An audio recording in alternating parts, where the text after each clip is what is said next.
В град като Пловдив, където е пълно с бетон, трафик и натоварени графици, представете си парче земя, където може да отглеждате плодове, зеленчуци, цветя и приятелство. Добре дошли в Омая! Омая не е просто градина. Тя е като малък жив организъм в сърцето на града.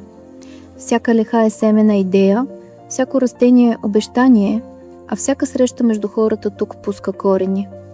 Това е място, където храната расте рамо до рамо с доверието, а реколтата не е само в килограми, а и в приятелство. За по-малко от една година събрахме 35 хоби градски градинари. Казвам се Ангел Василев и това, което ми хареса като идея за Омая е да си отгледам собствена продукция и да видя как растат нещата. Просто искам нещо, което аз отглеждам, да му видя плодовете. Много ми харесва концепцията за градското градинарство. Познавам я от Щатите, където съм живяла и бях изключително впечатлена, че и в България вече, особено в Пловдив, е налична.